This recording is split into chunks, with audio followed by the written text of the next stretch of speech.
ഇതൊരു corporation building ആയിരുന്നു. പിന്നെ എനിക്ക് 2 വീലറിന്റെയും 4 വീലറിന്റെയും പാർക്കിങ്ങിന് പ്രശ്നം ഉണ്ടായിരുന്നില്ല. കാരണം പാർക്കിംഗ് ഇല്ലെങ്കിൽ നമുക്ക് ശരിക്കും ബിസിനസ് ചെയ്യാൻ കഴിയില്ല. അത് നമുക്ക് അറിയുന്ന കാര്യമാണ്. ലോഡിംഗ് ആയാലും ശരി, അൺലോഡിംഗ് ആയാലും ശരി, കസ്റ്റമർ വരുന്നതാണെങ്കിലും ശരി, പാർക്കിംഗ് നമുക്ക് വളരെ അത്യാവശ്യമുള്ള ഒരു കാര്യമാണ്. ഒരു സ്ഥാപനത്തിൽ ഒരു 30-40 പേര് ജോലി ചെയ്യുകയാണെങ്കിൽ നമ്മൾ അവർക്ക് വേണ്ടി അടിസ്ഥാനപരമായ സൗകര്യങ്ങൾ ഒരുക്കേണ്ടതുണ്ട്. ഈ സ്ഥലം ടൗണിന്റെ നടുവിലായതുകൊണ്ട് അടുത്ത് ഹോട്ടലുണ്ട്, ബസ് സ്റ്റോപ്സ് ഉണ്ട്, അതുമാത്രമല്ല മെഡിക്കൽ സ്റ്റോഴ്സ് ഉണ്ട്, ഹോസ്പിറ്റൽസ് ഉണ്ട്, ബാങ്ക് ഉണ്ട്. അങ്ങനെ എല്ലാ സൗകര്യങ്ങളും ഉള്ളതുകൊണ്ട് ഞാൻ ഈ സ്ഥലം തന്നെ ഇതിനായിട്ട് ഉപയോഗിക്കുക എന്ന് വിചാരിച്ചു.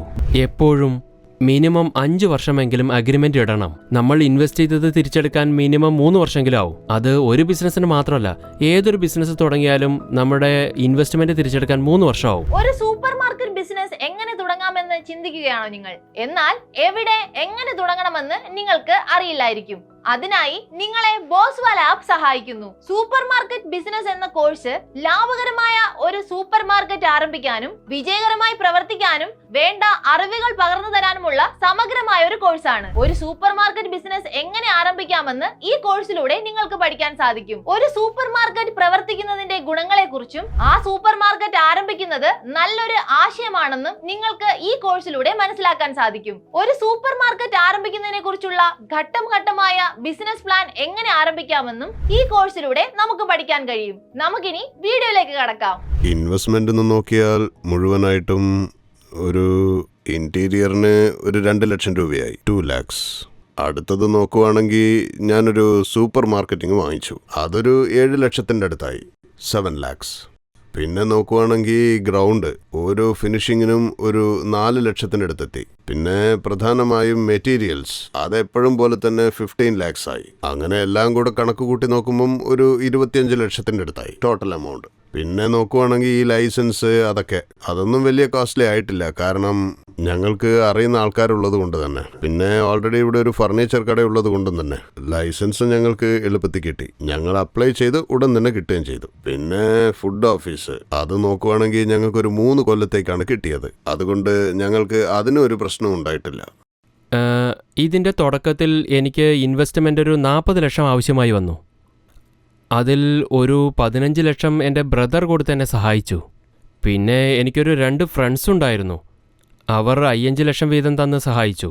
അതുമാത്രമല്ല സപ്ലയേഴ്സും എന്നെ ഒരുപാട് സഹായിച്ചിട്ടുണ്ട്, ഒരുപാട് സമയം തന്നിരുന്നു എനിക്ക്. ക്യാപിറ്റലിന് വേണ്ടി സപ്ലയേഴ്സ് ഇത്രയധികം സഹായിച്ചതുകൊണ്ട് വളരെയധികം ഈസി ആയിരുന്നു. അവരുടെ ക്യാപിറ്റൽ വെച്ച് തന്നെ എനിക്ക് ബിസിനസ് ചെയ്യാൻ സഹായകരമായിരുന്നു. സ്റ്റോറിന് അഡ്വാൻസ് ആയിട്ട് ഒരു 10-12 ലക്ഷം വരെ ചിലവായിട്ടുണ്ട്. പിന്നെ ഇന്റീരിയറിന് ഒരു 7-8 ലക്ഷം ചിലവായിട്ടുണ്ട്. അതിൽ സപ്ലൈസും കൂടിയിട്ടുണ്ട്. ഇൻവെസ്റ്റ്മെന്റ് ഒരു 20 ലക്ഷം ഇട്ടിട്ടുണ്ട്. പിന്നെ അഡ്വാൻസ്, ഇന്റീരിയർ വർക്ക്, മറ്റുള്ള ചെലവ് എല്ലാം ചേർത്ത് ഒരു 20 ലക്ഷം ചിലവായിട്ടുണ്ട്. അതായത് ഇതിനൊക്കെ വേണ്ടി ഞാൻ ആദ്യം തന്നെ ഒരു 40 ലക്ഷം എൻ്റെ കയ്യിൽ ശേഖരിച്ചു വെച്ചിരുന്നു. അതിലൊരു 20 ലക്ഷം കടയുടെ അഡ്വാൻസിന് വേണ്ടി പോയി.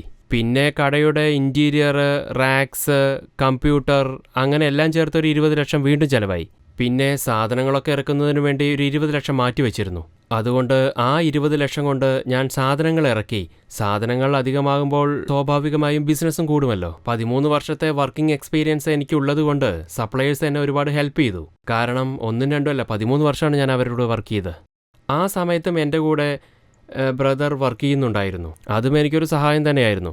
സപ്ലയേഴ്സ് കൂടെ ഉണ്ടായിരുന്നത് കൊണ്ട് ആ സമയത്തെ എക്സ്പീരിയൻസ് കൊണ്ട് ഞാൻ ക്യാപിറ്റൽ ഉണ്ടാക്കി. എൻ്റെ കയ്യിലുണ്ടായിരുന്ന ക്യാഷും സപ്ലയേഴ്സ് കൊടുത്ത സാധനങ്ങളും എല്ലാം ചേർത്ത് ഞാൻ ആദ്യം ബിസിനസ് തുടങ്ങി. പിന്നെ ഇതിനു വേണ്ടിയുള്ള ലൈസൻസ് ആവട്ടെ, പിന്നെ GST, വാറ്റ്, ആ സമയത്ത് വാറ്റ് ലൈസൻസ് ഉണ്ടായിരുന്നു. പിന്നെ മുനിസിപ്പൽ ലൈസൻസ്, ലേബർ ലൈസൻസ്, ഇതിനു വേണ്ടിയുള്ള ചെലവ് വളരെ ചെറുതായിരുന്നു. സൂപ്പർ മാർക്കറ്റ് ബിസിനസ് എങ്ങനെ ആരംഭിക്കാം എന്ന കോഴ്സിലെ മൂലധനം എന്നൊരു ചെറിയ ഭാഗത്തിലൂടെയാണ് നമ്മൾ ഇപ്പോൾ കടന്നുപോയത്. ഏതൊരു ബിസിനസ് ആരംഭിക്കാനും മൂലധനം വളരെ അത്യാവശ്യമാണ്. ആവശ്യമായ മൂലധനം എത്രയാണെന്ന് അറിഞ്ഞതിന് ശേഷം ധൈര്യമായി നിങ്ങൾക്ക് ഈ ബിസിനസ് ആരംഭിക്കാവുന്നതാണ്. കൂടാതെ അനുയോജ്യമായ സ്ഥലം തിരഞ്ഞെടുക്കൽ, ഉടമസ്ഥാവകാശവും രജിസ്ട്രേഷനും, ഫ്രാഞ്ചൈസിംഗ്, ബ്രാൻഡിംഗ്, മാർക്കറ്റിംഗ് തുടങ്ങിയ ഒരുപാട് കാര്യങ്ങൾ നമ്മൾ പഠിക്കേണ്ടതുണ്ട്. അതിനായി ഇപ്പോൾ തന്നെ ബോസ്വാല ഡൗൺലോഡ് ചെയ്യൂ. നമുക്കിനി വീഡിയോയുടെ ബാക്കി ഭാഗത്തിലേക്ക് കടക്കാം. പിന്നെ ഞാനിത് തുടങ്ങാൻ തീരുമാനിച്ചപ്പോൾ തന്നെ ആ ക്യാപിറ്റൽ അതിൻ്റെ ഒരു സ്ട്രക്ചർ ഞാൻ ഫോം ചെയ്തു. എവിടെ എത്ര ക്യാപിറ്റൽ വേണം അതൊക്കെ ഞാൻ സ്ട്രക്ചർ ചെയ്തു. ഏകദേശം ആവശ്യമായിട്ട് വന്നത് 1.5 കോടിയായിരുന്നു, അതും 10 കൊല്ലം മുമ്പ്. അത് ഞാൻ തീരുമാനിച്ചു. എന്ന് വെച്ചാൽ ഫണ്ട് റൈസിങ്ങിനെ കുറിച്ച് പറയുകയാണെങ്കിൽ ഫാമിലി എന്നെ കുറച്ച് സപ്പോർട്ട് ചെയ്തിരുന്നു. അതായത് ഒരു 40% ഫാമിലി തന്നെയായിരുന്നു. ബാക്കിയുള്ള 60% ഞങ്ങൾ ഇത് നോക്കുവാണെങ്കിൽ ഇതൊരു പാർട്ട്നേഴ്സ് ബിസിനസ്സാണ്. സോ പുറത്തുനിന്ന് പണം ഞാൻ കളക്ട് ചെയ്തു. പാർട്ട്ണർഷിപ്പ് ചേർത്തുകൊണ്ട് സമമായിട്ട് ഞങ്ങൾ വീതിച്ചെടുത്തു. അതായത് 50 ആണെങ്കിൽ 25 അങ്ങനെ കാൽക്കുലേറ്റ് ചെയ്തപ്പോഴാണ് 1.5 വന്നത്. അങ്ങനെയാണ് തുടങ്ങിയത്. പിന്നെ ഇൻവെസ്റ്റ്മെന്റ് എങ്ങനെയാണ് വേർതിരിച്ചതെന്ന് വെച്ചാൽ ആദ്യം ബിൽഡിംഗ്, പിന്നെ അഡ്വാൻസ്, അതായത് 10 മാസം അഡ്വാൻസ്. ആ സമയത്തിൽ അഡ്വാൻസ് 15 ലക്ഷമായിരുന്നു. പിന്നെ ഫർണിച്ചർ ആൻഡ് ഫിക്ചേഴ്സിന് അതായത് ഏകദേശം 40 ലക്ഷം വേണ്ടി വന്നു ആ സമയത്ത്, അതായത് 10 കൊല്ലം മുൻപ്. ഇപ്പോഴാണെങ്കിൽ അത്രയൊന്നും ആവില്ല, കാരണം ഒരുപാടായല്ലോ. അതായത് സൂപ്പർ മാർക്കറ്റും കോസ്റ്റും ഒക്കെ. പിന്നെ മെയിൻ പ്രോഡക്റ്റ് പർച്ചേസ്. അടുത്തതായിട്ട് ഞാൻ ചെയ്തത് പ്രോഡക്റ്റ് പർച്ചേസാണ്, ഐറ്റം പർച്ചേസ്. അത് ശരിയായിരിക്കണം. ആദ്യം അതിന് കയ്യിൽ കാശുണ്ടാവണം, അപ്പോൾ നമുക്ക് ലാഭം എടുക്കാൻ പറ്റും. ഇവിടെ പ്രധാനമായിട്ടും ഞാൻ ചെയ്തത് എന്താണെന്ന് വെച്ചാൽ, അതായത് ഞാൻ ശ്രദ്ധ കേന്ദ്രീകരിച്ചത് ഈ പ്രോഡക്റ്റ് പർച്ചേസിനാണ്. കാരണം കൂടുതൽ പണം നമ്മൾ ഈ ഫർണിച്ചറിനൊക്കെ ചെലവ് ചെയ്ത് കഴിഞ്ഞാൽ പിന്നെ പ്രോഡക്റ്റ് പർച്ചേസ് ചെയ്യാൻ നമ്മുടെ കയ്യിൽ കാശില്ലാതെയായെന്ന് വരും. സൂപ്പർ മാർക്കറ്റ് എന്ന് വെച്ചാൽ തന്നെ അതിൻ്റെ ഒരു ലുക്കാണ്. ലുക്ക് മാത്രമല്ല, സാധനങ്ങളും ഒരുപാടുണ്ടാവണം. അതാണ് ഏറ്റവും പ്രധാനം. ഞാൻ ആദ്യം ഈ ബിസിനസ്സിൽ ശ്രദ്ധ കേന്ദ്രീകരിച്ചത് ഐറ്റം പർച്ചേസിന് വേണ്ടിയിട്ടാണ്. അതിനൊക്കെ ഞാൻ മുന്നേ കാശ് കരുതിയിരുന്നു. അത് ഞാൻ മുൻപേ ഡിസൈൻ ചെയ്തിരുന്നു, എന്തൊക്കെ വാങ്ങിക്കണമെന്നുള്ളത്, എങ്ങനെ ഉണ്ടാവണം, റാക്ക് എവിടെ ഉണ്ടാവണം, റാക്ക് എവിടെ നിന്ന് തുടങ്ങണം, അതിലെന്തുണ്ടാവണം. അതായത് കസ്റ്റമർ അകത്ത് വന്നു കഴിഞ്ഞ് പുറത്തേക്ക് പോകുന്നത് വരെ ഫുൾ പ്ലാൻഡ് ആയിരിക്കണം. ആദ്യം അവരെന്തെടുക്കണം, അതായത് ട്രോളി എടുക്കണോ, ഫസ്റ്റ് ഏത് സാധനമാണ്, അതായത് എങ്ങോട്ടേക്കാണ് പോവേണ്ടത്. പ്രധാനമായിട്ടും ഞങ്ങൾ കോൺസെൻട്രേറ്റ് ചെയ്തത് പണത്തിൽ. ഇവിടെ നോക്കിയാൽ പർച്ചേസ് തന്നെയായിരുന്നു. ഞാൻ പ്രോഡക്റ്റ് പർച്ചേസിന് തന്നെയാണ് കൂടുതലും പ്രാധാന്യം കൊടുത്തത്, അതായത് 60%. പിന്നെ ഇന്റീരിയറിനും കുറച്ച് കാശ് മുടക്കി. ഇവിടെ ഡിസ്പ്ലേ ആണ് വളരെ പ്രധാനം. ഷോപ്പിന് കാണുമ്പോൾ തന്നെ ഒരു ലുക്ക് ഉണ്ടാവണം. കാരണം എല്ലാവരും പറയുന്നത് കേട്ടിട്ടില്ലേ, നല്ല ലുക്ക് ഉണ്ടെങ്കിൽ ജനങ്ങളെ ആകർഷിക്കും എന്നൊക്കെ. അതുപോലെ പിന്നെ ഇന്റീരിയറിനും കുറച്ച് കാശ് മുടക്കിയിട്ടുണ്ട് ഞാൻ. ആ സമയത്ത് ഞാൻ കുറച്ച് നല്ലപോലെ ചെലവ് ചെയ്തിട്ടുണ്ട്, പറഞ്ഞിരുന്നില്ലേ, ഈ ഫർണിച്ചർ അതുപോലെയുള്ളതിനൊക്കെ. അതിൻ്റെ കൂടെ തന്നെ പിന്നെ ഇന്റീരിയറിന് കുറച്ച് ചെലവ് ചെയ്യേണ്ടി വന്നു. പിന്നെ ഡോക്യുമെന്റേഷനിൽ ഏകദേശം 2 ലക്ഷം, അത്രയേ ഉള്ളൂ. ഡോക്യുമെന്റേഷനിൽ GST അത്രയേ ഉള്ളൂ. പക്ഷേ പിന്നീട് ഞാൻ ചിലവാക്കിയത് ഈ എംപ്ലോയീസിന് വേണ്ടിയാണ്. എംപ്ലോയീസിന് അഡ്വാൻസിൻ്റെ ആവശ്യമൊന്നുമില്ല. അതായത് വിളിച്ചു വരുത്തി ശമ്പളമൊക്കെ സംസാരിച്ചു, പക്ഷേ അഡ്വാൻസ് ആയിട്ടൊന്നും കൊടുത്തൊന്നുമില്ല. ഇവിടെ ഒരുപാട് ജനങ്ങളുണ്ട്. ഞങ്ങളൊക്കെ ലോ ക്ലിയർ എക്യുപ്മെൻ്റ് ആണ്. അതിനുശേഷം ഞാൻ പരിശീലനം നൽകും. ഇതിലെനിക്ക് അനുഭവമുള്ളത് കൊണ്ട് ഇവിടെയുള്ള പിള്ളേർക്കൊക്കെ ഒരാഴ്ചയോളം പറഞ്ഞു കൊടുക്കും. കട തുടങ്ങുന്നതിന് മുൻപ്, ഒരാഴ്ച മുൻപ്, 2 ആഴ്ച മുൻപ് എല്ലാവരും വിളിച്ച് പറഞ്ഞു കൊടുത്തിട്ടുണ്ട്. എങ്ങനെയായിരിക്കണം, കസ്റ്റമേഴ്സിനോട് എങ്ങനെ സംസാരിക്കണം, അങ്ങനെ എല്ലാത്തിനെക്കുറിച്ചും. പ്രോഡക്റ്റ് ഡിസ്പ്ലേ എങ്ങനെ വെക്കണം, എല്ലാവരെയും ഞങ്ങൾ തന്നെയാണ് പ്രാക്ടീസ് ചെയ്യിപ്പിച്ചത്. അതായത് അതിനും ഏകദേശം 5 തൊട്ട് 6 ലക്ഷം വരെ കൂടുതലും കമ്പനി തന്നതുകൊണ്ട് പിന്നെ ഈ ഞാനും വെച്ചിട്ടുണ്ട്. അതിനൊരു 5 ലക്ഷമായി. അവസാനം നോക്കുവാണെങ്കിൽ ഇവിടെ പ്രധാനപ്പെട്ട കാര്യം എന്താണെന്ന് വെച്ചാൽ, എല്ലാ കാശും ചെലവ് ചെയ്യാൻ പാടില്ല. ഒരു 10-15 ലക്ഷം ബാഗിലുണ്ടായിരിക്കണം, അതായത് സേവിങ് ആയിട്ട് തന്നെ. തുടക്കത്തിൽ എങ്ങനെ പോകുമെന്ന് അറിയില്ലല്ലോ. ചിലപ്പോൾ നന്നായിട്ട് പോകും, ചിലപ്പം അഥവാ പോയില്ലെങ്കിൽ തന്നെ അതിന് ഏകദേശം ഒരു 15 ലക്ഷം കയ്യിലുണ്ടാവണം. ബിസിനസ് നന്നാവുകയാണെങ്കിൽ നമുക്ക് ലാഭം കിട്ടും, പിന്നെ മാർക്കറ്റിൽ നമുക്ക് നല്ല ക്രെഡിറ്റും കിട്ടും. ഇതൊക്കെ സക്സസ് ആയതിനു ശേഷമുള്ള കാര്യമാണ് കേട്ടോ. എനിക്ക് ഒരു 1-2 കൊല്ലം കഷ്ടപ്പാട് തന്നെയായിരുന്നു. അതിനുശേഷം എൻ്റെ ബിസിനസ് സക്സസ് ആയി. പിന്നെ കമ്പനീസിൽ നിന്ന് ക്രെഡിറ്റ് കിട്ടി. അങ്ങനെ വളരെ ഈസി ആയിരുന്നു. ഇപ്പോൾ കൂളായിട്ട് പോകുന്നു. ഈ സൂപ്പർ മാർക്കറ്റ്, പിന്നെ ഈ ലാൻഡ്, ഇതെല്ലാം ഞങ്ങളുടെ ഓണാണ്. ഇത് ഞങ്ങൾ മേടിച്ചത് ഒരു 20 കൊല്ലങ്ങൾക്ക് മുമ്പാണ്. ആ സമയത്ത് ഞങ്ങൾക്കിത് കുറച്ച് കുറഞ്ഞ വിലയിൽ കിട്ടി.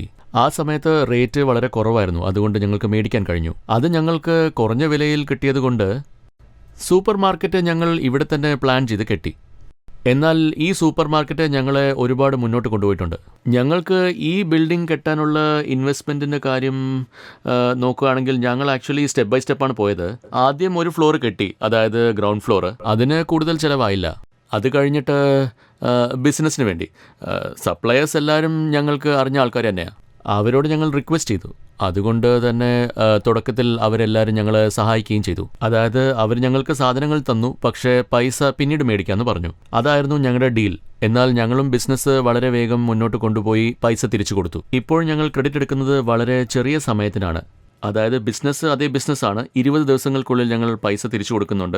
അത് ആ രീതിയിൽ ബിസിനസ് നന്നായിട്ട് മുന്നോട്ട് പോവുകയും ചെയ്യുന്നുണ്ട്. പഴയ ബിസിനസ് എങ്ങനെയെന്ന് വെച്ചാൽ, പാർട്ടി ഞങ്ങളുടെ കയ്യിൽ സാധനം തരും, ഞങ്ങൾ അത് വിറ്റ് അവർക്ക് പൈസയും കൊടുക്കും. പഴയ ബിസിനസ്സിൽ എന്താന്ന് വെച്ചാൽ ഞങ്ങളുടെ ഒരു 4-5 കടയില്ലേ, അവിടുത്തെ പൈസയെല്ലാം, അതായത് ടേൺ ഓവർ എല്ലാം ഞങ്ങൾ ഡൈവേർട്ട് ചെയ്ത് ഈ ബിസിനസ്സിലേക്ക് ഇൻവെസ്റ്റ്മെൻ്റ് ആയിട്ട് തുടങ്ങി. എത്രയാണെന്ന് ചോദിച്ചു കഴിഞ്ഞാൽ കോടിയാണെന്നൊന്നും പറയാൻ പറ്റില്ല, എന്നാലും അത് ഒരു നല്ലൊരു എമൗണ്ട് ഉണ്ട്. ഞങ്ങളുടെ ഇൻവെസ്റ്റ്മെൻറ്റ് അത്ര കൂടുതലൊന്നുമല്ല, എന്നാൽ ഇൻവെസ്റ്റ്മെൻറ്റ് എന്താണെന്ന് ചോദിച്ചു കഴിഞ്ഞാൽ ഞങ്ങൾ ബേസിക്കലി ഐഡിയാസിൽ മാത്രമാണ് ഇൻവെസ്റ്റ് ചെയ്തിട്ടുള്ളത്. അതായത് ഏത് ഐഡിയാസ് എവിടെ യൂസ് ചെയ്താലാണ് നമുക്ക് നല്ല പ്രോഫിറ്റ് വരുന്നതെന്നുള്ള ഒരു പുതിയ വഴി. ഞങ്ങളുടെ കടയുടെ ഇൻറ്റീരിയേഴ്സ് നിങ്ങൾ നോക്കിക്കഴിഞ്ഞാൽ ഒരു ദുബായ് സ്റ്റൈലിലാണ്. തികച്ചും ദുബായ് പോലെ അല്ലെങ്കിലും കാണാൻ ഒരു രീതിയിൽ ദുബായ് പോലെ ആയിരിക്കും. ഏറ്റവും കുറവ് ചിലവിൽ ഞങ്ങൾ കാര്യങ്ങളൊക്കെ റെഡിയാക്കി, അതായത് കൂടുതൽ ചിലവ് ചെയ്യാതെ ഒരു 1.5 കോടി രൂപ ഇൻവെസ്റ്റ്മെൻറ്റിൻ്റെ ഇടയ്ക്ക് ഞങ്ങൾ കാര്യങ്ങളെല്ലാം തീർത്തിട്ടുണ്ട്. അങ്ങനെയാണ് ഇത് തുടങ്ങിയത്. ഫേർണിച്ചറും ടൈൽസും കൂടെ ഒരു 25 ലക്ഷമായി. പിന്നെ ഞങ്ങൾ കുറേ ഐറ്റംസ് ബോംബെയിൽ നിന്നും ദുബായിൽ നിന്നൊക്കെ മേടിച്ചു. അതെല്ലാം കൂടെ ചേർന്ന് ഒരു 15 ലക്ഷത്തോളം ഉണ്ടായി. മറ്റ് സാധനങ്ങളൊക്കെ ഞങ്ങൾ സപ്ലയേഴ്സിൻ്റെ ക്രെഡിറ്റ് ഉപയോഗിച്ചാണ് മേടിച്ചത്. ഈ ബിസിനസ്സിന് പറയാൻ പോയാൽ ഞങ്ങൾ ഒരു 1.5 കോടി രൂപ ഇൻവെസ്റ്റ് ചെയ്തിട്ടുണ്ട്. എന്നാൽ ഞങ്ങളുടെ കയ്യിൽ ഒരു 20 കൊല്ലത്തിൻ്റെ എക്സ്പീരിയൻസ് ഉണ്ടായിരുന്നു. അതായത് എങ്ങനെയാണ് ഇൻവെസ്റ്റ് ചെയ്യേണ്ടത്, എങ്ങനെയാണ് ഞങ്ങൾ കട ഒന്ന് ഡെവലപ്പ് ചെയ്യേണ്ടത്, ഈ കാര്യങ്ങളൊക്കെ ഞങ്ങൾക്ക് അറിയായിരുന്നു. കാരണം ഇപ്പോൾ ഒരു 5 സൂപ്പർ മാർക്കറ്റ് ഉണ്ട്. അതിൽ ഒരു സൂപ്പർ മാർക്കറ്റ് എൻ്റെ അനിയൻ്റെതാണ്. ഒന്നിൻ്റെ പേര് അജ്മൽ മാർട്ടാണ്, മറ്റതിൻ്റെ പേര് വേറെ പേരുകളാണ്. ഇൻറ്റീരിയേഴ്സിന് ഞങ്ങൾ കൂടുതൽ ചിലവ് ചെയ്യാതെ ഒരു 2-3 ലക്ഷത്തിനകത്ത് തീർത്തു. പിന്നെ നോക്കിക്കഴിഞ്ഞാൽ ടൈൽസിന് ഞങ്ങൾക്കൊരു സ്ക്വയർ ഫീറ്റിൽ 35 രൂപയ്ക്ക് തന്നെ ഞങ്ങൾ തീർത്തു.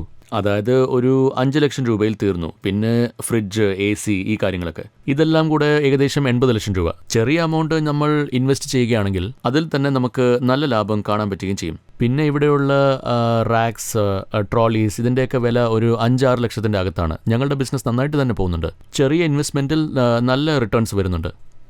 അതായത് ഞാനിതിലിപ്പോൾ 40 ലക്ഷം വരെ ഇൻവെസ്റ്റ് ചെയ്തിട്ടുണ്ട്. സോ ഇതിൽ MTLന് 10 ലക്ഷം വരെ ഇൻവെസ്റ്റ് ചെയ്തിട്ടുണ്ട്.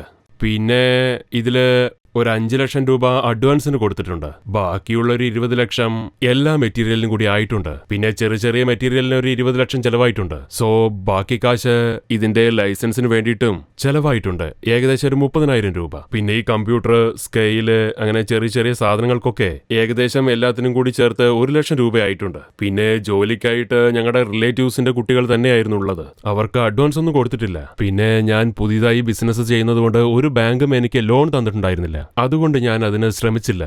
എന്റെ സുഹൃത്തുക്കൾ എന്നെ വളരെ നന്നായി സഹായിച്ചിട്ടുണ്ട്. സൂപ്പർ മാർക്കറ്റ് ബിസിനസ് കോഴ്സിലെ മൂലധന ആവശ്യകതകൾ എന്ന ഒരു ഭാഗത്തിലൂടെയാണ് നമ്മൾ ഇപ്പോൾ കടന്നുപോയത്. ഈ ഭാഗം ഏറെ ഉപകാരപ്രദമായെന്ന് ഞാൻ കരുതുന്നു. സൂപ്പർ മാർക്കറ്റ് ബിസിനസ് കോഴ്സ് നിങ്ങൾ പഠിച്ചു കഴിഞ്ഞാൽ നിങ്ങൾക്ക് ധൈര്യമായി ഈ ബിസിനസ് ആരംഭിക്കാവുന്നതാണ്. അതിനായി കോഴ്സ് മുഴുവനായി കണ്ട് ഇപ്പോൾ തന്നെ നിങ്ങൾ ലക്ഷങ്ങൾ സമ്പാദിക്കൂ. ഇതുപോലുള്ള ഇൻഫോർമേറ്റീവ് വീഡിയോകൾക്കായി ഇപ്പോൾ തന്നെ ബോസ്വാല യൂട്യൂബ് ചാനലും സബ്സ്ക്രൈബ് ചെയ്യൂ. Bosswala. Be the boss.